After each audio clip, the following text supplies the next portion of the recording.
ایک بادشاہ راستہ بھٹک کر کسی ویرانے میں پہنچ گیا۔ وہاں جھونپڑی تھی۔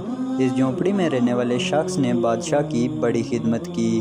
وہ غریب جانتا بھی نہیں تھا کہ یہ بادشاہ ہے۔ مسافر سمجھ کر خدمت کی۔ بادشاہ بہت خوش ہوا اور جب جانے لگا تو اس نے اپنی انگلی سے انگوٹھی اتاری اور کہا کہ تم مجھے نہیں جانتے ہو، میں بادشاہ ہوں۔ یہ انگوٹھی اپنے پاس رکھو، جب بھی کوئی ضرورت پیش ہو ہمارے محل میں آ جانا۔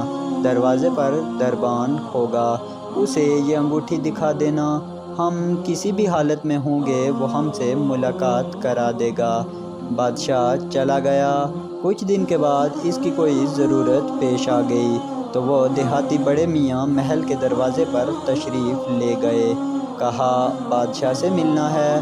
دربان نے اوپر سے نیچے تک دیکھا، اس کی کیا اوقات ہے بادشاہ سے ملنے کی؟ کہنے لگا نہیں مل سکتے، مفلس و خلاش آدمی ہے۔ اس دیہاتی شخص نے پھر وہ انگوٹھی دکھائی۔ اب جو دربان نے دیکھا تو پھٹی کی پھٹی آنکھیں رہ گئیں۔ یہ بادشاہ کی مہر لگانے والی انگوٹھی آپ کے پاس کیسے؟ بادشاہ کا حکم تھا کہ یہ انگوٹھی جو بھی لے کر آئے گا ہم کسی بھی حالت میں ہوں گے اسے ہمارے پاس پہنچا دیا جائے۔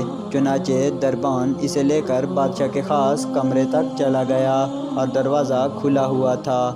اندر داخل ہوئے۔ اب یہ جو شخص وہاں چل کر آیا تھا، اس کی نظر پڑی کہ بادشاہ نماز میں مشغول ہے۔ پھر اس نے دعا کے لیے اپنے ہاتھ اٹھائے۔ اس کی نظر پڑی تو وہ وہیں سے واپس ہو گیا اور محل سے باہر جانے لگا۔ دربان نے کہا مل تو لو۔ کہا اب نہیں ملنا ہے، کام ہو گیا، اب واپس جانا ہے۔ تھوڑی دور تک چلا گیا۔ جب بادشاہ فارغ ہو گیا تو دربان نے کہا کہ ایسا آدمی آیا تھا، یہاں تک آیا، پھر واپس چلا گیا۔ بادشاہ نے کہا فوراً اسے ہمارے پاس لے آؤ، وہ ہمارا محسن ہے۔ واپس لایا گیا۔ بادشاہ نے کہا آئے ہو تو بنا ملے کیسے چل دیے؟ اس نے کہا کہ بادشاہ سلامت، اصل بات یہ ہے کہ آپ نے کہا تھا کہ کوئی ضرورت پیش آئے تو آ جانا، ہم ضرورت پوری کر دیں گے۔ مجھے ضرورت پیش آئی، میں آیا اور آ کر دیکھا کہ آپ بھی کسی سے مانگ رہے ہیں تو میرے دل میں خیال آیا کہ میں بھی کیوں نہ اسی سے مانگ لوں۔